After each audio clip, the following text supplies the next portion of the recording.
want to give you a look at how I'm going to mount the motor. Okay, here's the underframe. Here is the clutch, which sits in here. Okay. Here's our tentative motor. My testing so far shows it's probably going to be pretty good. And I added a washer to the bottom of the clutch. I think that'll make it engage just a bit faster. We'll see. But basically, the motor has to fit here. So I needed a pad, because I'm going to use goop to put it in there. And goop is going to absorb tons of vibration. Okay, so I got her lined up. I 3D printed a little box of the right height, and then I ran it through the milling machine and squared it. Okay, so that's our setup. The problem is the Pitman motor that was in here on this little rubber pad, from the rear truck, this screw came up. And it screwed to the bottom of the motor, and the motor got power from it too. So here's our problem. We're going to be like this. So what I did was I added a lock nut right here. And I went around it with some super glue and baking soda, and then I did super glue and baking soda here. You said, well, how come you didn't use epoxy and stuff? Well, like JB Weld would be great, but I needed it to set super fast. So this should be good enough, and I can always go back and add epoxy around it if it becomes a problem. I don't think it is. But the lock nut, getting the screw to the right length is very tricky. The screw is the one for gluing. And it says, with the lock nut in there, when you turn it, you'll feel it, it'll grab on to the rubber washer and the lock nut, and that's all more you want to do. You just want to grab on. Lock nut will absorb vibration, so the screw won't come loose. So that's how we're going to do that. Then what we got to do is we got to find somewhere to get power. We got to get power now from the frame, which is energized. So somewhere we're going to need to put something that gives us power. So a couple of options. The one I like the best is finding a place around here to tap a hole and put a little brass screw in there, and then solder to the top of the brass screw and bring that power up to our PC board that we're going to put in. A little PC board in here. That's probably the way we're going to go. That's the one I like the best. I don't usually like getting power from the frame. It's more reliable to get it directly from the truck, but we got a problem doing that with this. I'm already, one of these got it set up. So if you can see this, I took some, this is a piece of bubble wrap from, I don't know, like a tool came in it or something. I process it down and keep some flat ones of these for making windows and stuff, also for making insulators.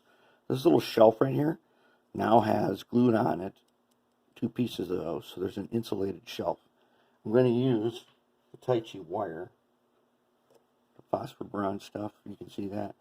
Now it can be, like, all I got to do is a little baking soda super glue, glue it in, and I'll be wiping the 2 wheels that were not collecting power before. So I'm going to get power from all 4 wheels on this. This thing here is energized for the black rail, and it will transmit its power basically at this mount point where that screw goes in. Just so I was making screws at first to do this, but then I found when I was looking for another screw to cut off, I found some brass screws that I have from somewhere. It just so happens that this is a 440 a number 4 screw, a 4-40. And this brass screw is also a 440. So it fit perfectly. Like, oh, that's great. The brass is a little bit better conductor than the steel. So I'll get decent power. Somewhere here, I will tap a hole. And I will screw in my screw, and I'll bring a wire up. That's where we're at. We're looking pretty good. I really want to get to doing that paint today. I'm very excited to try the Mr. Base. So let's take a look at that quick.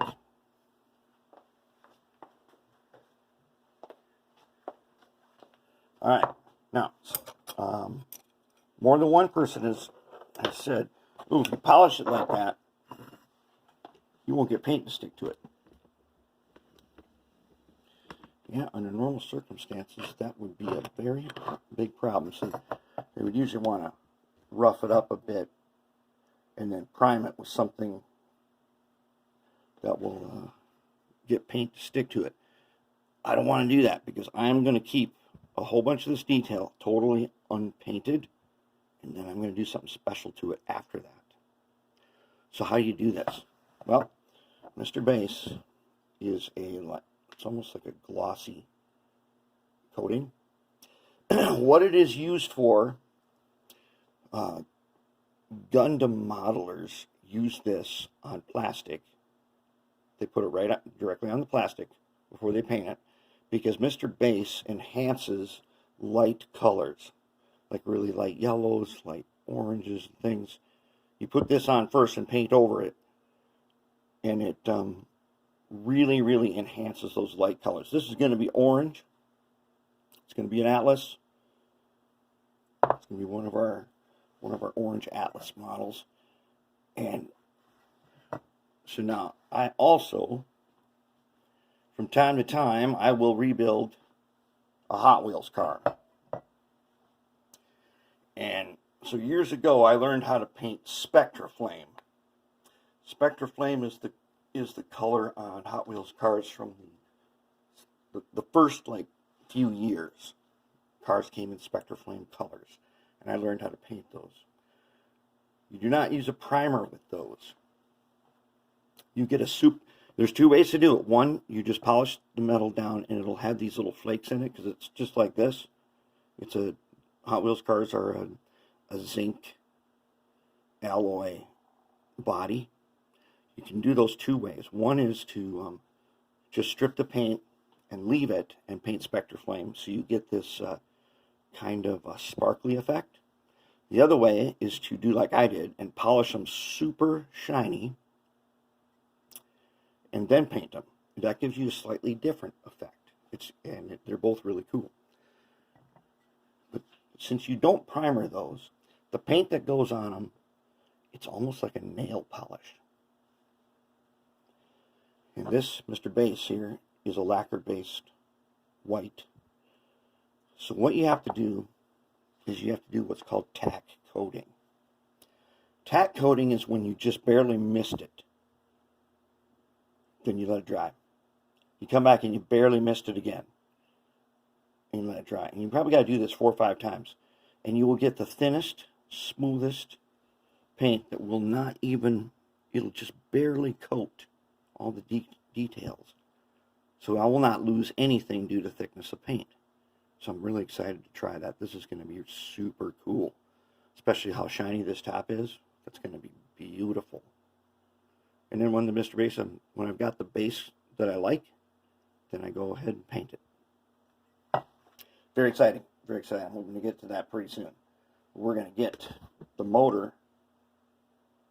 We're going to get that guy all fixed up. And I've been holding off painting these parts, the trucks. I did the side frames, I did the bottoms. Until I get the electrical figured out, I'm going to just go ahead and paint these with a brush. Probably, I might use a texture color called Stirland Mud. It's kind of a neat color. And so check this out. I went ahead, testers, orange rust on these. When I get them in the trucks, I'm going to hit it with a little panel liner. I'm going to put them in the trucks. They're going to look really, really cool. Listen, we're not trying to go for some great prototype thing here. We're trying to be really awesome looking. And so we're going to sacrifice some realism for cool effects. But we're not going to, we don't want to use it as an excuse to just get ridiculous with it. Still got to be really tightly put together so that it really fits in with the layout. All right, I'm going to get to it, and we'll see what happens in a little bit.